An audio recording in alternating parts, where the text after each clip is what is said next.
Boa noite, pessoal. Vamos falar um pouquinho também, então, de terceira, terceira discussão, né? Terceiro dia de discussão aqui sobre a gestão empresarial. A gente vai falar um pouquinho do capítulo 5 e do capítulo 6, na parte de eliminação de anomalias e monitoramento de resultados, né? Então, vamos começar, então, com como identificar e como eliminar as anomalias, né? E, ah, vamos, vamos, então, realizar primeiro um plano de ação, né?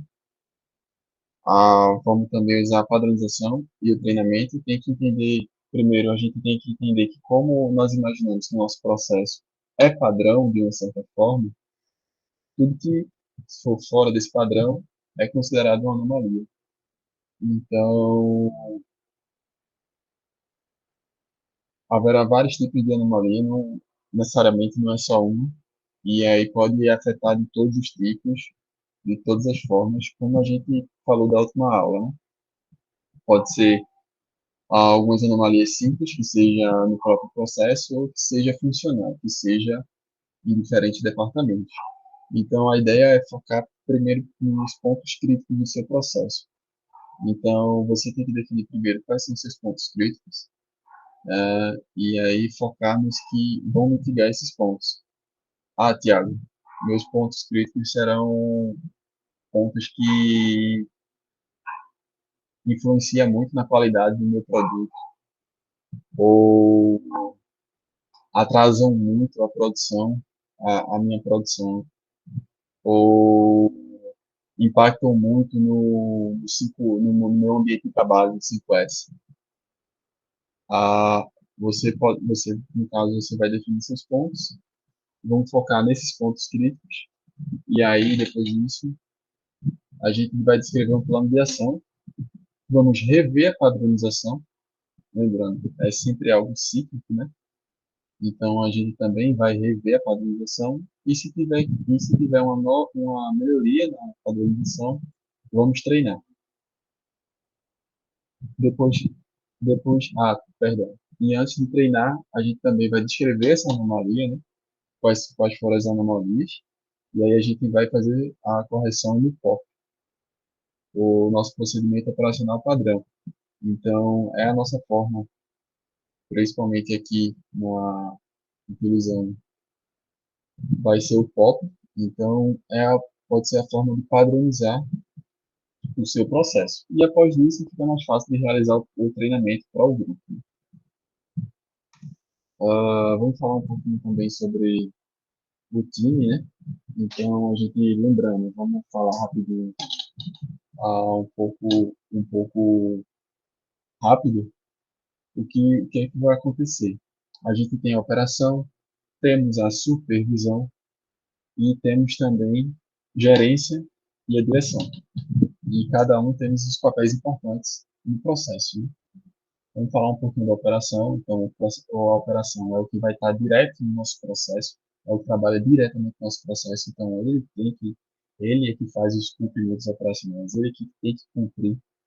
Temos a padronização e o treinamento. Então, ele também vai identificar melhorias também. Então, ele pode também padronizar. E se houver uma melhoria por fora, pela supervisão ou pela gerência, é importante o treinamento da operação para a operação ter ciência no processo. Ele vai identificar, então, como ele vive o processo. Geralmente, ele é o primeiro a identificar a anomalia, então ele sempre vai reportar essa anomalia para a supervisão, e é, e é importante esse reporte, porque o que, que acontece? O trabalho da operação é sempre cumprir o padrão. Nada impede ele fazer uma melhoria, mas, em princípio, o escopo dele é sempre realizar o cumprimento operacional. Então, a supervisão vem com as ações corretivas e a gerência com a melhoria contínua. Então, sempre é importante que a operação relate essa anomalia, tanto para a supervisão, e a supervisão vai relatar para a gerência. E como é que a gente vai relatar? No livro, ele fala muito do ambiente operacional, do ambiente produtivo. E aí ele fala através do uso dos cinco sentidos. Ele sempre vai visualizar um processo ou uma máquina, o livro vê dessa forma. Então, vamos trazer alguns exemplos para ficar mais fácil. Imaginando uma máquina. Cara, essa máquina, ela está fazendo um som diferente. Essa máquina, ela não aparenta ter um aspecto normal. O normal, ela está diferente. Ela está mais suja. Ela tá, ela tá, ela aparenta faltar peça. O que mais? O cheiro, né? Essa, geralmente essa máquina, ela não tem cheiro, porque ela tá com cheiro agora, cheiro cheiro de óleo. Que mais? Falei da audição, visão, que mais? Pronto, paladar, né? Em empresas alimentícias, o controle de qualidade, ele tem que realizar o controle, como é que fala? Degustativo, não sei qual é o termo certo, mas, por exemplo, a, sei lá, a fábrica da Coca-Cola, né? A fábrica da Coca-Cola. Então, eles têm que provar para saber também. Lógico que eu acredito que por envolver a pessoa, provavelmente o teste deles deve ser um dos últimos, né? E deve ter alguns outros testes para servir como barreira de segurança para que o inspetor não venha a denegrir sua saúde, né? Mas eles também têm a inspeção através do paladar. E tem tátil também, né? Por exemplo, sei lá, alguma superfície. Vamos dizer que uma empresa que faz barcos, sei lá. Então, quando ele vai, acredito que por utilizar fibra, essas coisas, então existe uma superfície que ele deve ter que inspecionar. Então, quando a operação for lá e fazer a inspeção, cara, tá lisinho demais, ou sei lá, tem uma ondulação aqui, ou tá áspero demais. Então, é sempre observar essas anomalias para reportar a supervisão. Então, o livro se baseia muito na inspeção através dos cinco sentidos, né? Vamos um pouquinho para o papel da supervisão. Então, ele realiza o cumprimento, né? Ele verifica o cumprimento operacional. Porque a operação, ela que vai cumprir a supervisão, ela vai observar a operação se ela está realizando se ela está realizando o processo de acordo com o POP, né, com o procedimento operacional padrão, e aí ele faz através de um diagnóstico.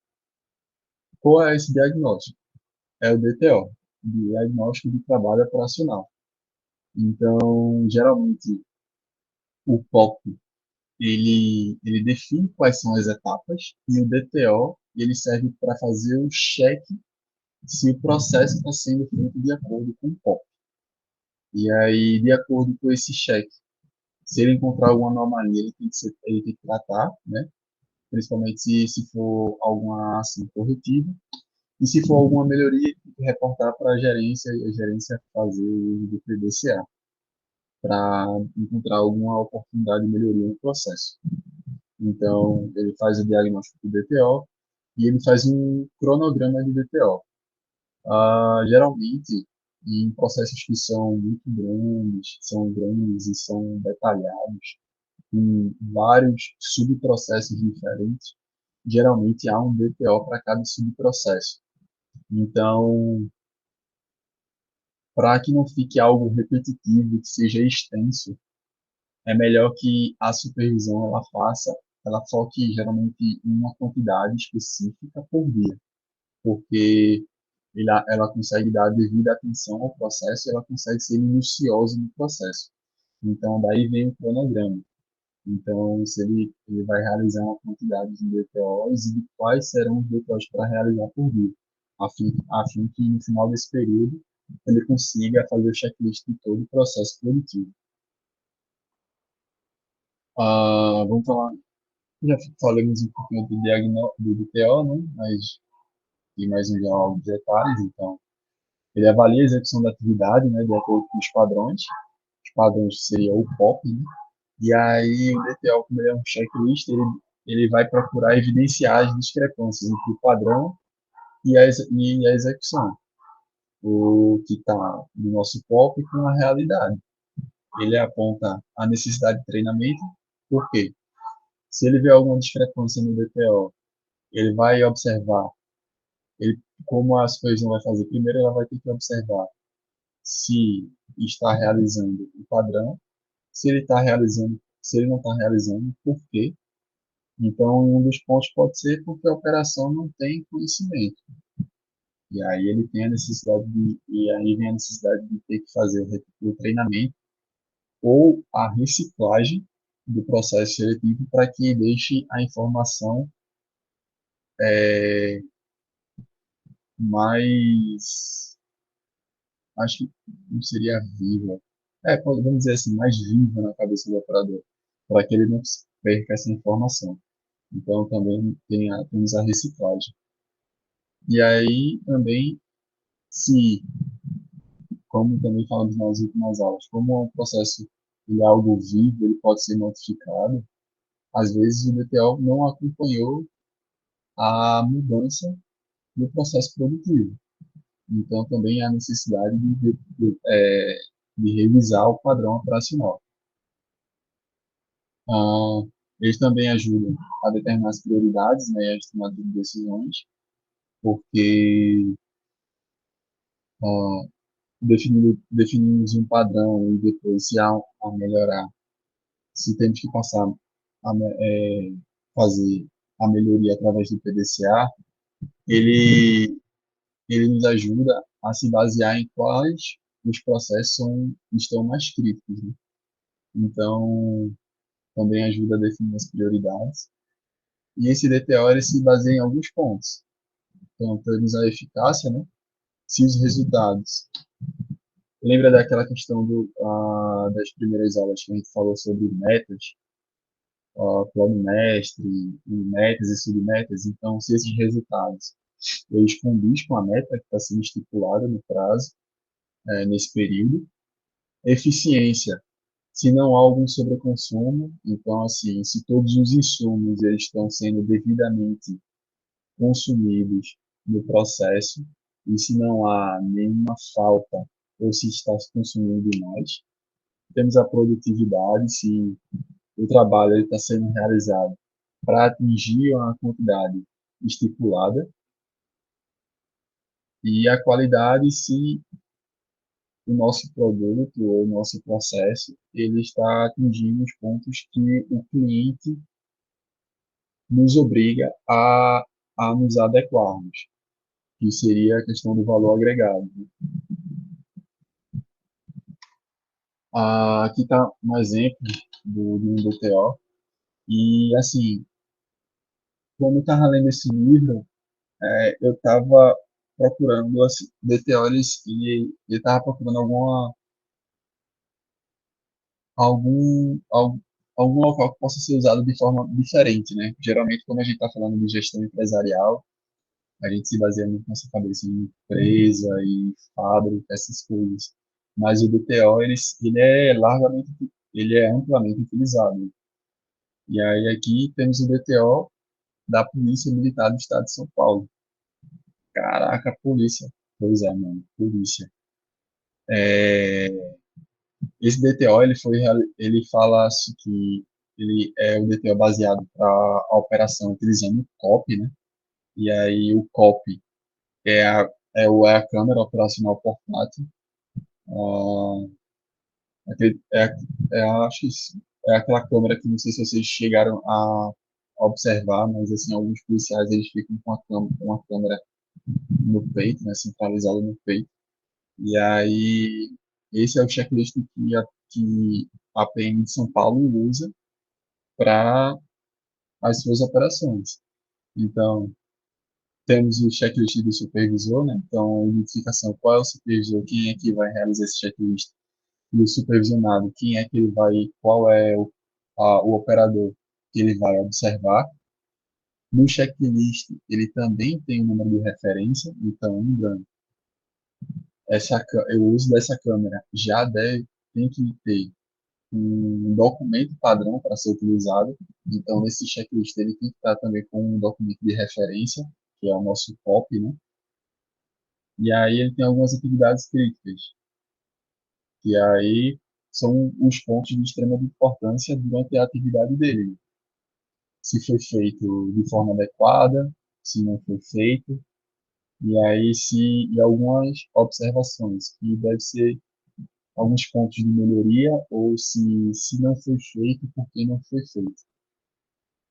Vamos passar rapidinho aqui sobre esse DPO. Então, se o PM sobre ligar o equipamento, se ele sobre realizar as verificações do funcionamento da câmera, se ele conseguiu realizar a gravação, a realizar a gravação do teste, se a câmera foi fixa corretamente, se ela foi corretamente também ajustada para ter o melhor campo de visão, e aí temos a tela, equipamento, se todos estão, a tela do copo, equipamento que possui está voltada para frente de forma a permitir que as pessoas percebam que estão sendo gravadas.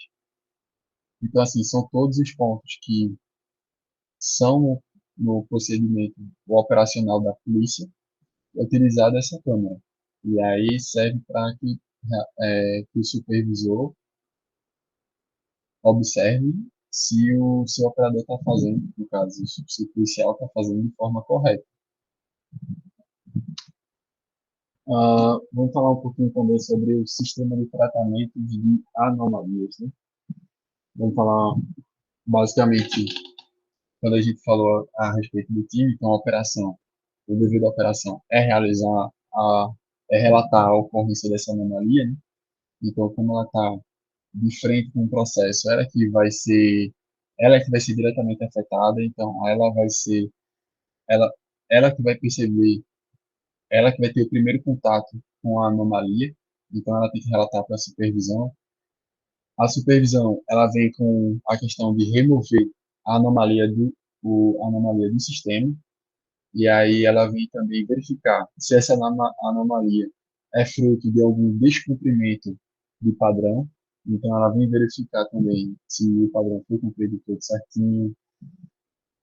Ela faz a primeira análise, né, para realizar as ações corretivas para mitigar, não só mitigar os danos da anomalia no processo, e se a anomalia ainda persistir, reportar a anomalia para a gerência. Então, a gerência ela tem a revisão dos relatórios diários de anomalias. Então, ela define, através desses relatórios, quais são as prioridades, né? Então, vem aquela questão de criticidade da anomalia, com qual vai ser a tomada de decisão para que venha atender a meta. O uso do PDCA enquanto, desculpa, enquanto a supervisão ela vem fazer ação corretiva através do SDCA, a gerência ela vem fazer a ação definitiva para mitigar a anomalia através do PDCA. Então, ela, utilizando o PDCA, ela vai conseguir revisar o padrão e modernizar e, se possível, modernizar o padrão para que venha atender ou que venha atender a meta ou que venha mitigar essa anomalia. E temos o time de suporte, que também ele trabalha junto em conjunto com a gerência, né, para corrigir essas anomalias de forma definitiva. Vamos falar sobre excesso, né, de anomalias. Então, toda empresa ela tem um excesso de anomalias, isso é fato, porque anomalias podem ocorrer por diversos motivos e diversas faltas de oportunidades, desculpa, diversas oportunidades de melhorias. Então, depende muito de. Tiago, mas assim, poxa, cara, só encontrei duas anomalias no processo. Depende de como você está vendo o seu processo, depende de qual é a meta do seu processo, entende? Então, assim, Às vezes, a quantidade pequena reflete uma ausência de supervisão do processo. Mas aí eu acho que eu estou divagando um pouquinho, eu estou fugindo um pouco do ponto. Mas, assim, há, há e é evidente um excesso de anomalias em todas as empresas, tá? E o livro, ele nos indica que é sempre interessante trabalhar, retificar 2 anomalias por dia. Acredito que ele deve indicar esse número só para tentar poder aprofundar nessa anomalia e que seja ações que sejam devidamente efetivas. Às vezes, se você pegar 10 a uma quantidade muito grande, você pode também não ter ações que sejam efetivas. Mas, assim, eu acho que seria mais interessante, mais proveitoso você utilizar o Pareto. O Pareto você vai conseguir não só ser mais efetivo, atuar diretamente na causa raiz, mas como também encurtar o seu tempo. O Pareto ele ajuda a você tomar a decisão e poder priorizar, porque priorizar suas atividades através da estratificação do que impacta o seu processo. Então você pode tomar sua decisão de forma embasada. E aí o Pareto ele pode vir, ele vem para ajudar na ideia dessa tomada de decisão para mitigar as anomalias. Ahn, Como eu falei, né, utilizando a análise de Pareto, mas aí se você não utilizar o Pareto, é sempre a ideia é focar nas anomalias que mais impactam o seu processo, e aí vem com a questão da sua tomada de decisão, se você vai focar no ponto de produtividade, se você vai focar no ponto de qualidade, se você vai focar no ponto de segurança, definir qual vai ser a sua área de atuação e ver quais são os sintomas que mais impactam a, a, a sua área que você definiu. Tá bom, já sei como é que eu vou mexer. Vou corrigir a anomalia. Mas como é que eu sei que a anomalia vai ser corrigida? É simples. É quando ela não voltar a acontecer. Lógico que, por exemplo, você vai conseguir conter os danos refletidos por essa anomalia. Se você conseguir fazer isso, você está sendo efetivo, você vai ter uma melhoria do seu processo. Mas entenda que a contenção não significa a eliminação da anomalia. Então, é sempre interessante, enquanto essa anomalia persistir, você refazer o ciclo do PDCA até que essa anomalia seja completamente eliminada, tá? E aí, como eu falei aqui, em caso de repetição, é interessante voltar à análise de casos. Então, realizar o PDCA, utilizar a análise de Pareto para redefinir suas tomadas de decisões. Coloquei aqui também, como exemplo, o Ishikawa, para você levantar todos os pontos do seu processo, realizar os 5 porquês. Talvez quando você fez os 5 porquês passados, talvez não esteja necessariamente claro a ligação da anomalia com o sintoma. Então, é sempre interessante você, às vezes, revisitar os 5 porquês para ver se está coerente. Tá. E definimos como uma anomalia, definimos como vai ser tratada essa anomalia, definimos qual vai ser o ponto dessa anomalia, quando você vai parar de tratar, mas assim, tudo que a gente está falando é em relação à ação. E aí você precisa de algo que reflita de forma gráfica se você está sendo efetivo ou não na eliminação dessa anomalia. E aí vem a questão do trabalho com monitoramento de resultados.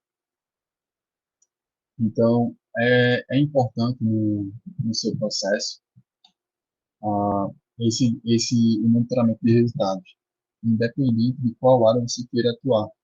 Se vai ser na segurança, quantidade de acidentes, você vai ver no gráfico se seus acidentes estão aumentando, se está melhorando, se eles estão aumentando, se está diminuindo. Se for uma qualidade, a qualidade do processo, se você está vendo algum sintoma, por exemplo, A gente falou da fábrica da Coca-Cola. Se sua Coca-Cola está saindo com gás, ou gás de mais ou gás de menos, aí você tem uma quantidade, um range que você pode estabelecer para saber se está menor ou maior. Se você está tendo um defeitos muito grandes e esporádicos, e aí você precisa consolidar para que seja mais efetivo. Então, o monitoramento de resultados ele vem para lhe ajudar a questão de deixar evidente e que lhe ajude também na tomada de decisões.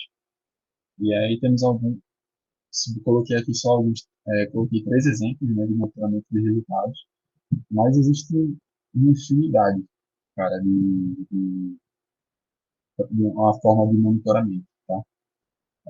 Coloquei só três aqui porque, assim, são alguns que eu visualizei já em alguns cantos, então fica mais fácil de passar para vocês.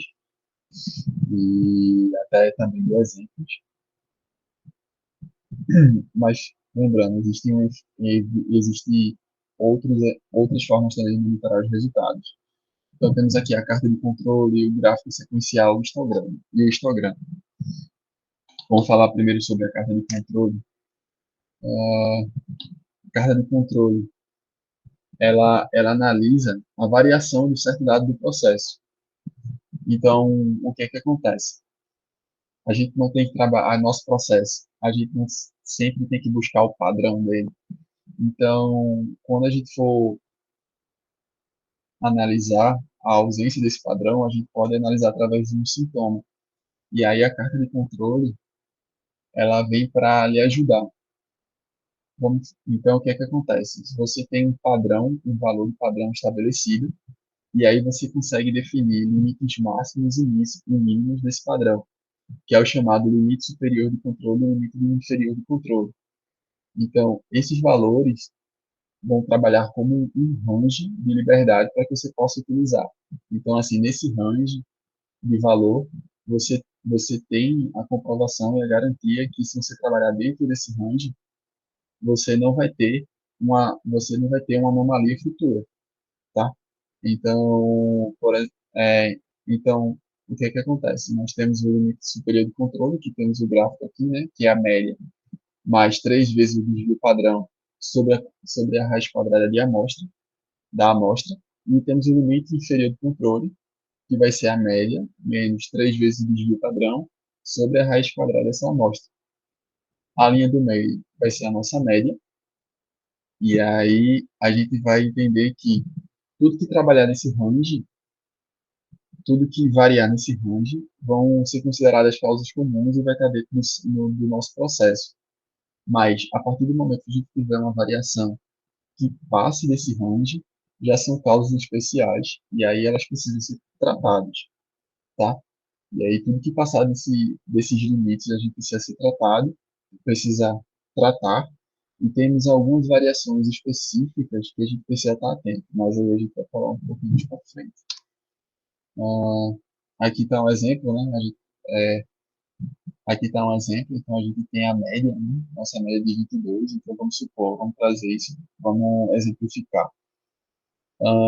Estamos falando da fábrica da Coca-Cola. Vamos supor que nossa Coca-Cola ela tem um gás, e esse gás ele é um reflexo de uma certa quantidade de químico que tem no processo. Então, o que é que acontece? A gente tem essa média dessa quantidade desse químico, e aí, se a gente passar desse limite, esse químico vai gerar gás demais, e esse gás demais pode ofender o nosso cliente, que vai ser o pessoal que vai consumir a nossa Coca-Cola. Então, por exemplo, então aqui temos uma média de 22, e aí vamos supor, sei lá, que eu realmente não sei, mas assim, vamos supor 22 gramas do produto. Então essa é a média, nossa média, é o nosso ponto ideal, a gente deveria trabalhar aí. Mas aí a gente tem os nossos limites, que serão 29 gramas e 15 gramas. Acima de 29 gramas, a gente sabe que vai gerar gás demais. Abaixo de 15 gramas, a gente vai ter gás de menos. Então, a gente já vai ter então toda essa variação que estiver dentro desse range, para a gente é aceitável. É o que o nosso time de qualidade definiu como padrão. A partir do momento que a gente tiver uma amostra que tenha uma quantidade acima ou abaixo, a gente já tem que entender como um reflexo de uma anomalia que a gente precisa tratar. Ah, lembra das causas especiais que a gente falou sobre, que eu falei, que a gente fala, que eu iria falar sobre algumas variações específicas que ocorrem dentro do range? Pronto. Então temos aqui alguns exemplos de variações específicas que podem indicar, assim, não é necessário tratar de imediato, mas ele são são pontos especiais que a gente precisa ter uma atenção. E aí temos aqui alguns pontos, algumas informações que vão indicar isso. Então, um ou dois pontos fora dos limites de controle, temos sete ou mais pontos consecutivos acima ou abaixo, porque aí isso aí vai mostrar já uma tendência de crescimento, uma tendência de variação, essa, um aumento dessa tendência de variação, então vai passar do nosso limite. Sete pontos consecutivos ascendente e descendente, que vai indicar um aumento ou uma diminuição na variação, quer dizer, no nosso valor. 14 pontos consecutivos alternando para cima e para baixo. Bom, temos aqui outros, e outras informações também, que são outras formas de variação. Uh, nosso próximo, nossa próxima forma de monitoramento é o gráfico sequencial. E aí a gente pode falar que é uma forma mais simples de monitorar, porque aí o que acontece? É um gráfico que serve para nos mostrar um lapso temporal de amostra. Então, ele vai mostrar, necessariamente não há um valor fixo estabelecido, mas ela pode indicar como é que eu posso dizer, uma quantidade de controle, uma quantidade, não é uma quantidade, mas assim, uma quantidade sobre uma variável que a gente precisa controlar. Então, por exemplo, aqui a gente tem aqui sobre peças refundadas e ela varia ao longo do mês, tá vendo? Então, assim, do dia 12 ao dia 14, ela varia, e você pode perceber que do dia 14 até o dia 30, essa quantidade de peças refugadas ela vai aumentando. Então, isso aí que já deixa evidenciado alguma falha operacional no processo que a gente precisa mitigar. Porque nós temos um aumento de peças refugadas. Isso aí a gente também pode utilizar para segurança, qualidade. Então, quantidade de acidentes no mês a gente precisa diminuir.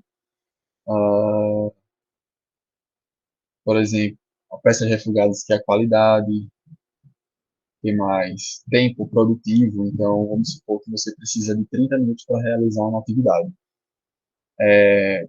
Pronto, o professor deu o exemplo do POP para realizar um post no Instagram. E aí você precisa de, sei lá, se você seguir o POP tudo certinho, o tempo vai ser de 2 minutos para você realizar esse post, com- atendendo todos os requisitos do POP. E aí, se você começar a levar mais tempo, isso aí já indica que você está tendo uma, uma falha operacional ou que o padrão, nós temos um problema de padrão que ele precisa melhorar.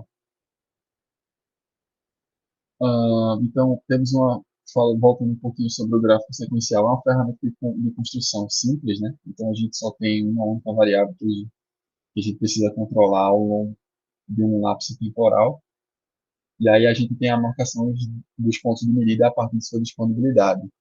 Então, assim, isso aí é de acordo com o seu processo. De acordo com a produção e o seu serviço, nós teremos uma maior quantidade de amostras para colocar no nosso monitoramento de resultados. E por último, a gente tem o histograma. Então, o histograma, ele tem ele nada mais é do que ele mostra uma frequência que essa variável oscila ao, ao longo do tempo. Não é, acho que não é nem do tempo, mas assim, a quantidade de variação. É a quantidade de variação que temos em uma determinada quantidade de amostra. Pode ser por assim. Então, representa uma frequência de alguns pontos de dados de uma variável. Esses dados podem ser classificados em determinados valores, que a gente vai ter um range, né? E aí ele utiliza a base de alguns princípios estatísticos, que é a distribuição de frequência, simetria de dados, mudança ao longo do tempo.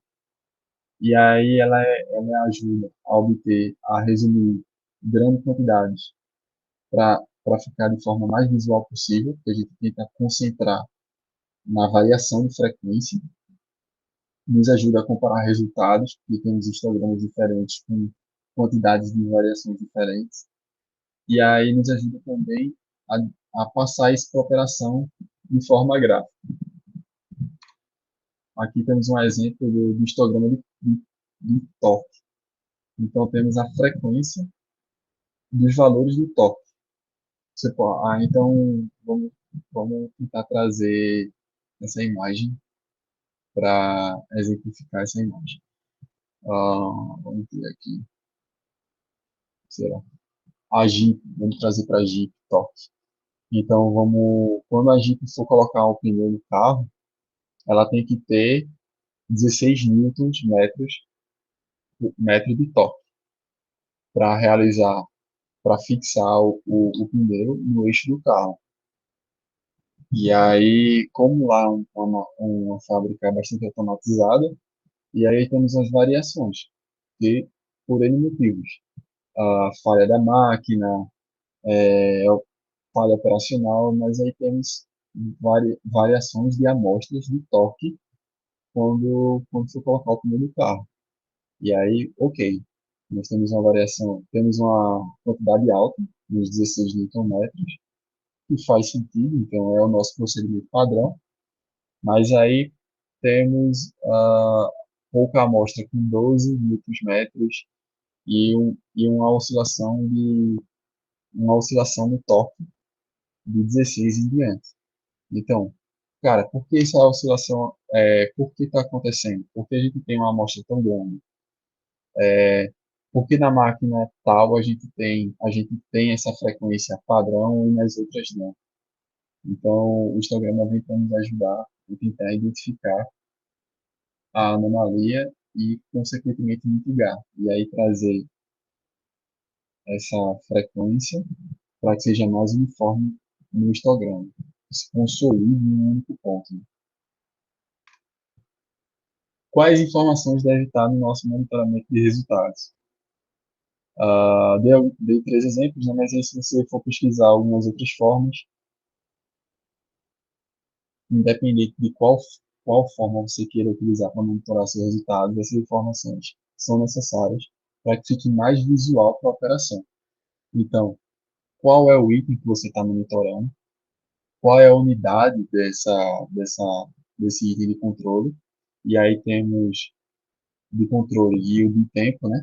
Qual é o valor que você está utilizando? Então, no torque foi Newton metro, e aí o tempo pode ser por carro, quantidade de carro, se esse carro foi numerado, quais foram os carros, sei lá, uma escala para esses itens de controle, quais foram os resultados médios, então, quais foram os padrões nos períodos anteriores, qual é a meta a ser atingida, então, pode ser o valor padrão, se você precisa, se tem uma oportunidade de melhoria para aumentar ou diminuir, qual vai ser essa meta, o valor do benchmark, então, assim, se você conseguir atingir essa meta, o que é que vai impactar no seu processo, qual é a melhoria que vai estar no seu processo, e aí vem a questão do benchmark para quantificar essa melhoria. Uma tendência de curva para se sua meta e a realidade, se a realidade ela está chegando à sua meta ou se ela está se distanciando da sua meta. O gráfico também deverá ter um padrão. Por que o padrão? Lembra que a gente tem um processo e extenso com vários tipos. Então, o interessante é que o mesmo gráfico seja utilizado o mesmo tipo de gráfico seja utilizado no mesmo processo. Por quê? Porque aí a gente consegue comparar com os outros, com, com outros subprocessos e saber quem é que está melhor, quem é que está pior. E aí eu utilizo princípios de gestão à vista. O que seriam os itens de gestão à vista? Formato grande, de fácil visualização. A ideia é que esse monitoramento ele tem que estar na área.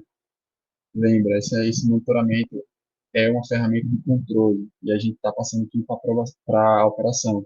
Então, é interessante para a operação também estar ciente, até porque isso aí pode motivar a operação se ele vem alcançando ou se ele não vem alcançando, desafiar, né, através do benchmark, o que é que vai impactar nele. Muitas vezes a melhoria ele vai retornar até para o operador para facilitar a vida dele melhor.